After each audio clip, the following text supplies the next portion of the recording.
Hello everyone, welcome back to leewhat channel. Last time I showed my MikroTik router, right, running on the RouterOS. So these couple days, right, I facing some power outage, and despite that my container already set up on the start on boot, it still doesn't start somehow after the power outage. But if I restart it normally, the container works. And so for this, I want to create a DNS failover. You see, I recently updated to the latest version 7.16.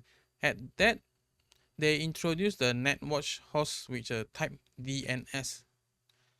So I already set it up here. The host I'll be using is an internal domain for me, the qubit.micro.txt. And then I start up delay for 30 seconds and using the DNS server from this container 10.9.9.4. So when I click the apply, you will see the already done test 44 times successfully and 0 failed tests. And here are some of the script later for the failover. But as you can see, if I go here and stop the container, you see here it stopped, right? So I'm expecting here for the failed test, but it's still saying successful. But I already cannot make any DNS request this time. So turned out it's because of this cache maximum TTL. If you check on the cache, it's still alive for another 50 minutes. So that's why this one cannot fail. So I enable this first, and then I change the TTL into like maybe 5 seconds so I can faster check for the failover.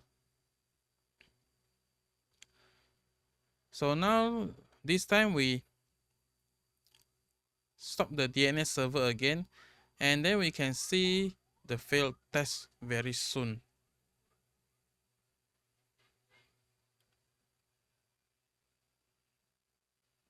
Oh, right. We need to flush the cache first.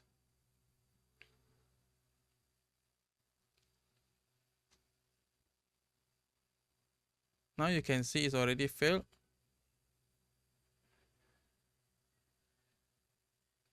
And when it fails, it will initiate the script for the failover here.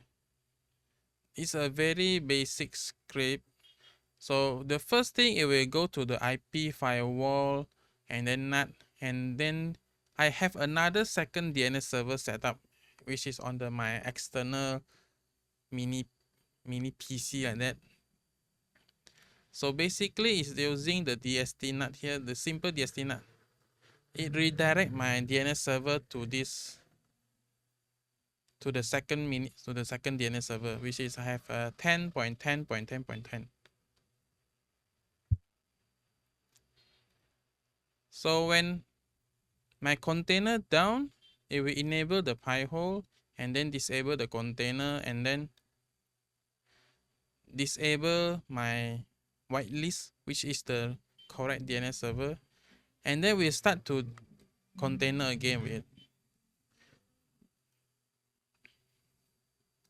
And when the container managed to run, status is running, then I will disable the Pi-hole and enable the container again, and then change the DNS again, the whitelist. So let's see again on the action. When we stop, we will see the container disabled and the Pi-hole enabled here.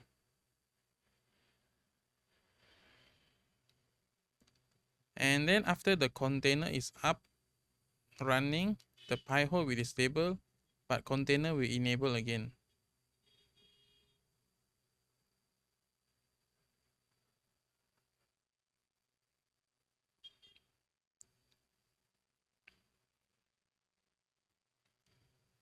So that's it for today. Bye bye.